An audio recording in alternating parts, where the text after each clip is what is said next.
लोगों की जिंदगी को मजाक बना दिया गया है। यहाँ पर कोई वास्तविकता नहीं बताई जा रही है। बाकायदा यहाँ पर मीडिया की टीम आकर के वहाँ पर इंतजार कर रही है कि कब कब उनको अंदर जाने की परमिशन मिले करके, लेकिन उनको अंदर जाने की परमिशन नहीं है। उस मलबे में अभी भी लोग दबे हुए हो सकते हैं, अभी भी वहाँ पर मृत शरीर हो सकते हैं, लेकिन उस वास्तविकता को दिखाने के लिए ना तो सरकार राजी है और ना ही प्रशासन राजी है। इस प्रशासन की जिम्मेदारी को ना तो प्रशासन अपनी जिम्मेदारी निभा रहा है और ना ही लोगों के बीच आकर के वो अपनी जिम्मेदारी को एक्सेप्ट कर रहा है, और ना ही सरकार इसको दिखाने के लिए ये है। यानी कि यहाँ पर लोगों की जिंदगी को जो है, लोगों की जिंदगी को एक मजाक बना दिया गया इस सरकार के द्वारा। डबल इंजन की बात करती है सरकार, लेकिन यहाँ पर वास्तविकता दिखाने की हिम्मत नहीं है। अभी भी यहाँ पर लोगों की मौतें यहाँ पर चीखती रही होंगी, लेकिन उनको दिखाने की हिम्मत ना तो मोहन यादव की सरकार में और ना ही मोदी सरकार में है। मोदी सरकार बात करती है डबल इंजन के, और इसी डबल इंजन के रहते चौथा फटाका ब्लास्ट है ये मध्य प्रदेश में। बालाघाट में बता चुका हूं मैंने, 2 ब्लास्ट हुए थे जहां पर 30 लोग तकरीबन मारे गए थे, वो भी सरकारी आंकड़े जो है 1% भी सच्चाई नहीं होती इन सरकारी आंकड़ों में। दमों में जो है 7 लोगों की मौत बताया गया था, वहां पर भी कई लोग घायल हुए और कई लोगों की मौत हुई थी। आज यहाँ पर हरदा में ये नजारा आप देख सकते हैं। प्रशासन अभी काम करने आई है, यही प्रशासन, यही पुलिस प्रशासन और यही हमारी जो प्रशासन विभाग के एसडीएम है, कलेक्टर है, इन्होंने अगर पहले काम कर लिया होता, उनको जिम्मेदारी अगर पहले समझ में आ जाती, इनको समझ में ये आ जाती कि वास्तविकता में यहाँ पर सुरक्षा मानकों का खुलेआम धज्जियां उड़ाई जा रही है, सुरक्षा मानकों के साथ यहाँ पर खिलवाड़ हो रहा है। तो सुरक्षा मानकों का जब खिलवाड़ हो रहा था, जब एसडीएम ने रिपोर्ट सरकार को, तो यहाँ पर सरकार ने क्यों इस फैक्ट्री को खोलने दी? सरकार ने तो इस पर स्टे क्यों हटाई? दिवाली का हवाला दे करके इस पर से स्टे हटा दिया गया था, और दिवाली खत्म होने के बाद भी जो है अब तक यहाँ पर फटाखा बनाने का काम चलता रहा, बारूद बनाने का काम चलता रहा, और लोगों की जिंदगियों के साथ यहाँ पर खेला गया। और यहाँ पे जो फटाखा फैक्ट्री के जो मालिक हैं, जिनको गिरफ्तार किया गया है, उनको सजा नहीं, ये आप देख चुके हैं पहले भी। बालाघाट में भी जब फटाखा फैक्ट्री में धमाका हुआ था, तो परिजनों के साथ कई वादे किए गए थे, उन वादों को आज तक नहीं निभाया गया है।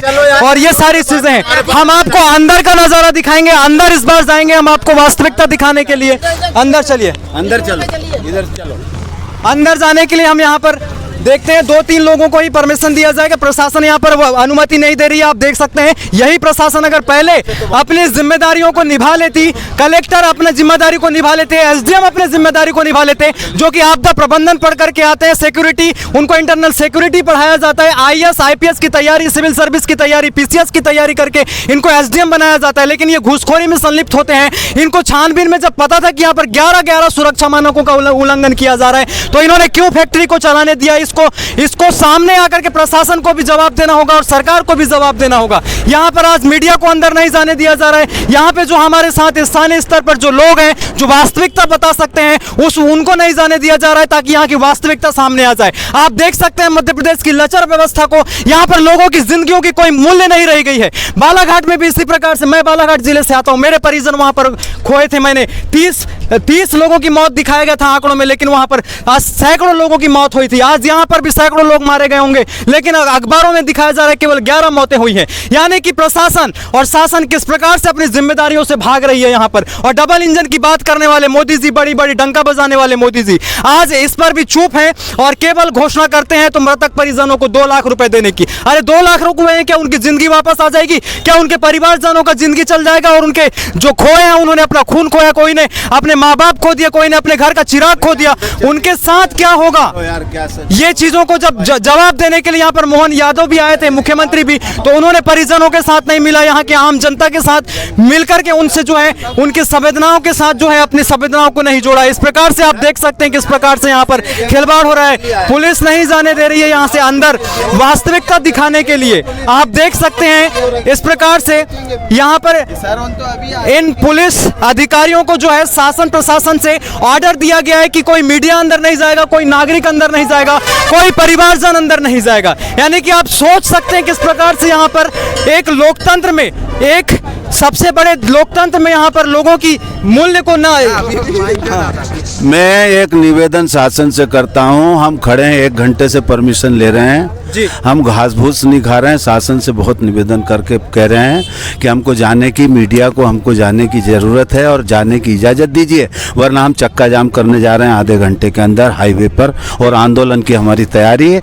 हम बहुत करबद्ध प्रार्थना कर रहे हैं, हम बहुत घायल हैं। हम उन बच्चों को नहीं देख सकते जिनके माता पिता का ही नहीं पता है, वो रो रहे हैं। बस हम शासन से निवेदन करते हैं और एसडीएम साहब से भी हमारा करबद्ध निवेदन है कि हमको अंदर जाने दीजिए। अंदर जाने से आप क्यों रोक रहे हैं, क्या कारण है? इसका मतलब चोरी।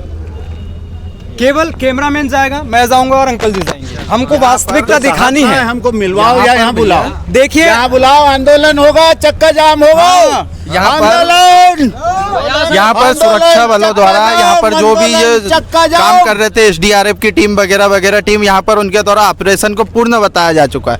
लेकिन अभी भी 2 दिन हो गए, फायर ब्रिगेड की गाड़ी अभी भी 4-4, 5-5 एक साथ आ रही है। तो अंदर क्या है जिसको बुझाया जा रहा है, और इसको ऑपरेशन को पूर्ण क्यों बता दिया गया है? यह ऑपरेशन अभी तक पूर्ण होता तो ये फायर ब्रिगेड की गाड़ी पानी अंदर कहाँ पर डाल रही है?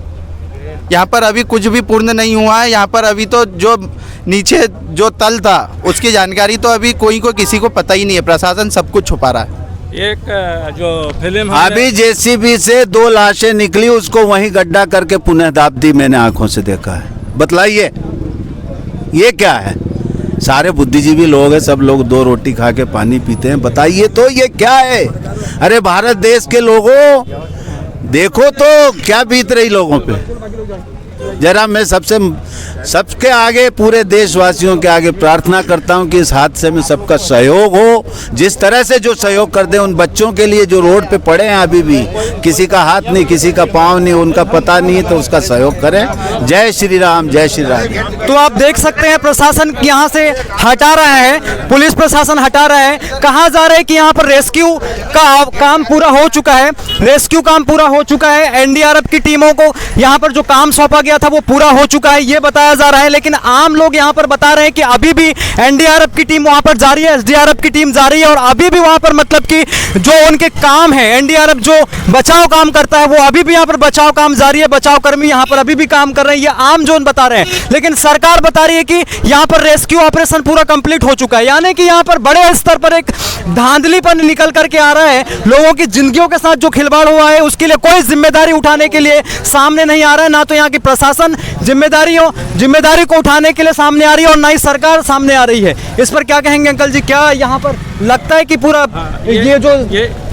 मैं ये कहना चाहता हूँ कि वो फिल्म का नाम तो नहीं है मुझे मालूम, लेकिन मैं जानता हूँ कि वो अमरीश पुरी जब बहुत बड़ा घटना हुआ था तो वो ये बोल रहे थे कि मतलब प्रशासन को और सारे अधिकारी और सीएम को आदेश दे दिया कि बोले मरने वालों को मरने दो, मरने वालों को मरने दो। मतलब कि जो है तुम तो हम जो कह रहे हो उतना काम करो।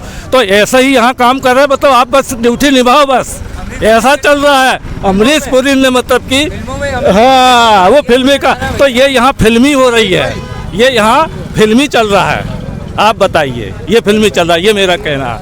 ये आदेश मतलब कि यही सीएम का मीएम का मतलब आदेश ये है कि आप तो काम करो और सारे वो दबाते रहो, भाई मरने वालों को मरने दो।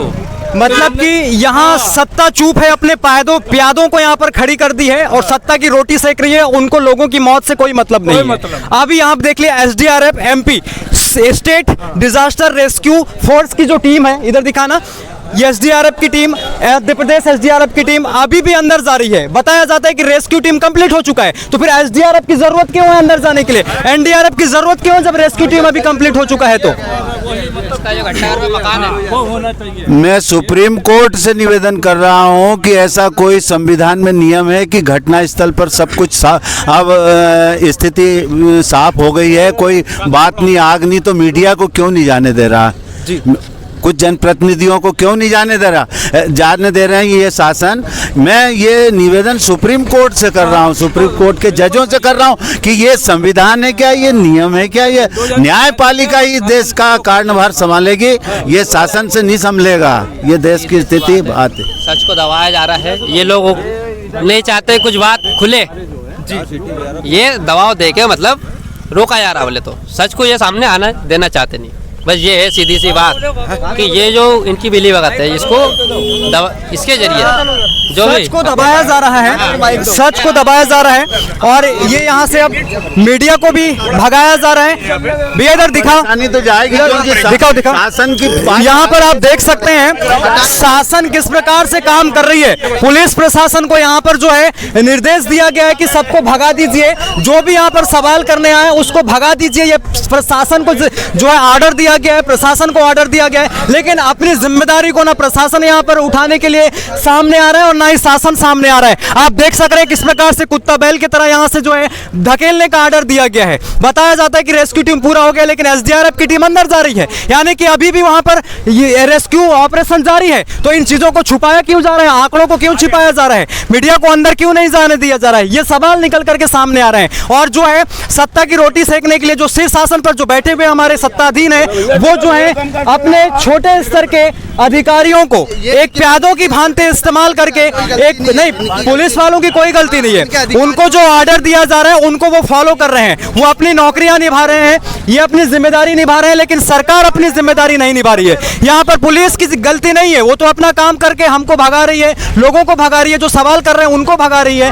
वो प्रशासन, ये पुलिस प्रशासन अपनी जिम्मेदारी निभा रही है, लेकिन क्या यहाँ पर जो एसडीएम है, जो कलेक्टर है और जो मुख्यमंत्री है वो अपनी जिम्मेदारी निभा रहे हैं? नहीं, वो तो प्यादों की भांति पुलिस का इस्तेमाल कर रही है और लोगों को यहाँ से खदेड़वाने का काम कर रही है ताकि सच बाहर आ जाए। सच बाहर आ जाएगा तो यहाँ पर जो है बहुत ही मतलब ये हो जाएगा। आप देख सकते हैं यहाँ पर भी क्षतिग्रस्त हुआ है, ये सारी चीजें यहाँ से मकान ध्वस्त हुआ है, मकान भी जो है यहाँ पर कई लोगों के टूट गए हैं। अब उसका क्या होगा? सीएम साहब ने कल उसकी तो घोषणा ही नहीं की।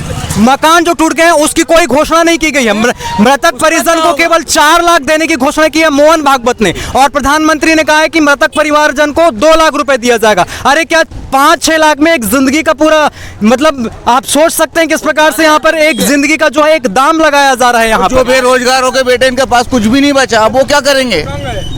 उसकी कोई घोषणा नहीं हो रही है। वो माँ बेटे बेरोजगार, वो मकान टूट गए, नहीं वो बेरोजगार बेटे, उनके पास कुछ ही नहीं है, वो आप बेटे एकदम रोड पे आके बैठे। अब उनका क्या होगा? सरकार ने उसकी तो कोई घोषणा ही नहीं की। बेरोजगार हो चुके हैं यहाँ पर जो काम करने वाले कर्मचारी थे, उनके लिए कोई घोषणा यहाँ पर नहीं की गई है। आप कैमरामैन आ जाइए, हम थोड़ा सा बेरोजगार से मिलके आ रहे हैं, उनसे मिलके आ रहे हैं, बस आप आ जाइए, हम केवल 2 ही लोग जा रहे हैं, आप आ जाइए। यहाँ पर आप देख सकते हैं जो कर्मचारी थे, जो काम करने वाले लोग थे, वो काम करने वाले लोग बेरोजगार हो चुके हैं, लेकिन उनके लिए जो है यहाँ पर जो मुख्यमंत्री आए थे मोहन यादव, उन्होंने किसी प्रकार की घोषणा नहीं की है। तो हम बात करेंगे कि यहाँ पर जो लोग बेरोजगार हो चुके हैं, जिनकी रोजी रोटी यहाँ पे फैक्ट्री से चलती थी, इनके पास अब कुछ भी नहीं है, ना तो घर है, घर जो है इन सब बम विस्फोटों से उड़ चुका है। इनका क्या होगा? ये रोड पे बैठी अम्मा जी जी पूरा जल हुआ, कुछ भी नहीं। कल से एक जोड़े परसों के दिन से कपड़े पे बैठे हैं, हमारे कोई खाना ये हम लोग देने, हम लोग खाना देने हमारे को, या हम तुम बेचारे लोगों मदद कर रहे हैं। हाँ, लोग मदद कर रहे हैं, स्थानीय लोग मदद कर रहे हैं। नहीं, ये लोग हमारे को बचा रहे हैं, हमारे सब हम न रहते तो सब जल गया, कहीं भी नहीं बचा। मतलब कि यहाँ आपका घर बार पूरा जल गया है, जो सामान था खाने पीने का सब जल गया है। गाड़ी थी 2 तो अभी सब यहाँ बेघर होके पूरा बैठे हैं आप? बेघर, कोई सहारा नहीं। यहाँ जो स्थानीय विधायक कलेक्टर कोई मिलने आए आपसे? कल आए थे, हम बोले तो बोले हाँ सब हो जाएगा, धक्का दिए, वापस भेजा दिए हमारे लोगों को। ये समझ रहे हैं कि सब झूठे वादे हैं और हमें कोई सच्चाई नजर नहीं आती, और हमको तो कोई उम्मीद नहीं है कि कुछ होगा। या तो फिर भाई वो जो फैक्ट्री वाला मालिक है उसका मकान टूटना चाहिए, उसको साले को फांसी होनी चाहिए मेरे हिसाब से। तो उसकी वजह से आज कितनी जाने गई है। आप देख सकते हैं मुख्यमंत्री यहाँ पर आए थे, बेरोजगार जो हो चुके हैं उनके लिए किसी प्रकार का इंतजाम नहीं किया गया है, जो बेघर हो गए हैं उनके लिए भी किसी प्रकार का इंतजाम नहीं किया गया है, 2 टाइम खाने के लिए खाने का इंतजाम नहीं किया गया है, कंबल का इंतजाम नहीं किया, कुछ भी नहीं हुआ हमारा, कुछ लिख ही नहीं रहे। मकान चाहिए, इनके सब कारोबार हमारा मकान पूरे गृहस्थी का सामान जल चुका है और मकान भी टूट के आप चाहो तो आप वहाँ देख सकते हो। मैं अगर झूठ बोल रहा हूँ, चलो हम वहाँ बात करेंगे तुमसे बेटा, इनने हमारे लिए कुछ भी नहीं है अभी तक का, हमारा इतनी मदद करना था। घोषणा कीजिए, जिनके मकान जल चुके हैं, कुछ घोषणा कीजिए। जो रोड पे आ चुके हैं उनके मकान बना के दे, इसकी आप घोषणा करो। जो बेरोजगार होंगे ये रोड पे आके बैठ गए, कुछ भी नहीं है खाने पीने का। ये तो लोग हैं जो मदद कर रहे हैं खाने पीने के लिए, बाकी सरकार तरफ से कोई भी नहीं है। क्या होगा? जो आम जनता है जो बेचारे जो इंसानियत के नाते मदद कर रहे हैं, बाकी अभी कुछ भी नहीं, ठंड में कुछ भी नहीं बैठा, ठंड के अंदर कुछ भी ना कंबल है ना स्वेटर है, यहाँ बैठे हुए हैं, नहीं सो रहे, रात भर नहीं सोए। और यहाँ तक कि हमें जो हमारा घर टूट चुका है, बिखर चुका है, उसको देखने तक की भी कम से कम इतना तो करोगे, इजाजत नहीं। ये स्थिति आ गई, मतलब खुद के घर को नहीं देख सकते, बस उसमें कुछ नहीं बचा। हमारे को बाकी जो हमारा नुकसान तो घोषणा आप कीजिए। देख सकते हैं प्रशासन यहाँ की और स्थानीय स्तर पर जो विधायक हैं और जो मुख्यमंत्री हैं, उन्होंने किसी प्रकार के यहाँ पर इंतजाम नहीं किए हैं। जो बेघर हुए हैं उनके लिए भी नहीं, और जो जिनके परिवारजन मरे हैं उनके लिए भी नहीं। यानी कि किस प्रकार से अभी भी मतलब बेशर्मी है इन सत्ताधारियों में। आप देख सकते हैं, एक तो हादसा हो गया, उसकी जिम्मेदारी नहीं ले रहे हैं, वास्तविकता लोगों को नहीं बता रहे हैं, और ऊपर से जो बेघर हो चुके हैं उनके लिए किसी प्रकार का इंतजाम नहीं कर रहे हैं। यानी कि आप देख सकते हैं किस प्रकार से खिलवाड़ हो रहा है यहाँ पर लोगों की जिंदगियों के साथ। और ठंड ये में जो है, ठंड मर रहे रात भर से। मेरा इतना सवाल है, हादसा हो गया तो क्या प्रशासन ने कि इतना माल है इसकी जांच नहीं की, या फिर इतने माल की इस वसीकत एरिया में इजाज़त दे दी? तो क्या प्रशासन को इतना अंदाजा नहीं कि ऐसा हो गया बाई चांस तो इतना नुकसान होगा? तो मतलब प्रशासन के आंख बंद करके बैठा हुआ था। कब व्यवस्था करेंगे? और अब जो है ठीक है, हादसा तो होगा, लेकिन हमारे लिए कुछ इंतजाम करेगी सरकार? नहीं करेगी। प्रशासन से मेरी ये अपील है, कुछ हमारे लिए इंतजाम करें, क्योंकि घर तो हमारा नस्तो नाबूद होगा। 2 महीने बात करेंगे क्या? अभी तो आप कहीं बाहर से आए थे यहाँ पे? जी, बाहर से आए थे? यहीं? बाहर में मेरा मकान है, पूरा मकान जला पड़ा है और घर की सारी चीजें जल चुकी है। चाहे तो आप देख सकते हैं, सब राख हो गया है, यूं ऐसा चूल्हे की राख समेट लो, ऐसा हो गया। क्या करे, उसमें सामान निकालने के चक्कर में क्या जल के मरे? इतने विस्फोट हो रहे थे कि बस हमारी जान बच गई। बस ये है, ये हाल देख लीजिए अब कुछ हो जाए, किसी को बस पीठ में लगी, अंदरूनी हम चोट लगी, सिर्फ हमारा उसको सवाल रख सकते हैं, बाकी दिख अब रहा है। स्थानीय प्रशासन भी कोई इंतजाम नहीं कर रही है यहाँ पर। आप देख हमारा जो सकते हैं मकान है कुछ बन सकेगा या नहीं बन सकेगा? आज जो मजदूर आदमी आज कैसे इतना बड़ा मकान तैयार करेगा? जो था कुछ बचा नहीं। कुल मिला के जाके अभी मामला रोड पे है, क्या करेंगे? ये तकलीफ पूछे। कई जिंदगियां यहाँ पर दम तोड़ चुकी हैं और कई जिंदगियां बेघर हो चुकी हैं, और अब इनका न तो कोई आसरा है और न ही कोई ये है यहाँ पर। और कौन है ये इस हादसे का? जी, इतना बड़ा जो हादसा हुआ, इसके लिए जवाबदार कौन है कि इतनी बड़ी फैक्ट्री धराशायी हो गई, वो जो पूरा मोहल्ला सब बेघर हो गए बेचारे, कई लोग मर गए। जो मर गए हैं इसके लिए कौन जवाबदार है? क्या जिंदगी की कीमत दे सकेंगे ये लोग? जो ये सब देखिए, जो दिखाया जा रहा है पेपर में कि 10-11 लोग, देखिए अगर सच बताएंगे तो इनको भी पता है कि कितने लोग मरे हैं। अगर सच्चाई दिखाना चाहते हो तो फिर बताओ कितने लोग मरे हैं, क्योंकि 5 से 6 लोगों को तो मैंने देखा हो मेरी आँख से जब मैं बाद में आया। 500-600 लोग? नहीं, 500 नहीं, 5 से 6 5 से 6 लोगों को लाशें मैंने देखी है जी। और एक को मैंने खुद आगे लेके गया। बहुत बुरी स्थिति है, मुझे तो कोई उम्मीद नहीं है। बाकी आप कुछ सवाल रख दे, कुछ हो जाए तो हो जाए, बाकी तो कुछ कहा नहीं जा सकता। अब देखो सरकार क्या करती है आगे, बाकी तो हम रोड पे आ ही गए, जो आपको दिख ही रहा है। बस और कुछ हमारे लिए इंतजाम होगा नहीं होगा घर का रहने का। तो ये यहाँ पर देख सकते हैं, ये बेघर हो चुके हैं, इनके लिए किसी प्रकार का इंतजाम नहीं किया गया है। ये प्रशासन और शासन की लचर व्यवस्था आप देख सकते हैं मध्य प्रदेश की। दूसरी बात कि ये जो चीज़ें हैं मेन स्ट्रीम मीडिया में नहीं दिखाई जाएगी ये चीज़ें, क्योंकि आप देख चुके हैं किस प्रकार से 10 साल में मीडिया ने दम तोड़ी है, वो किसी से छुपा नहीं है। इन चीज़ों को और मीडिया के माध्यम से छुपा लिया जाता है। मणिपुर जलता है, उसको भी जो है मीडिया नहीं दिखाता है। अब हमारे जैसे लोग जो यूट्यूब में यूट्यूबर बन चुके हैं, फेसबुक में अपने वीडियो अपलोड करते हैं, उन्होंने अब इस प्रकार की जिम्मेदारी उठा ली है सरकार की खामियों को दिखाने की। तो ये सच्चाई हम आपको यहाँ पर ग्राउंड रिपोर्टिंग से दिखा रहे हैं। अगर हमको आगे और भी अंदर जाने की अनुमति मिलती है तो और भी हम आपको अंदर जाके जो पूरा मलबा है, मलबा के नीचे क्या स्थिति है वो भी दिखाएंगे। लेकिन आप बने रहिएगा मेरे चैनल के साथ, सब्सक्राइब कीजिएगा। धन्यवाद, जय हिंद। अभी बंद कर दो।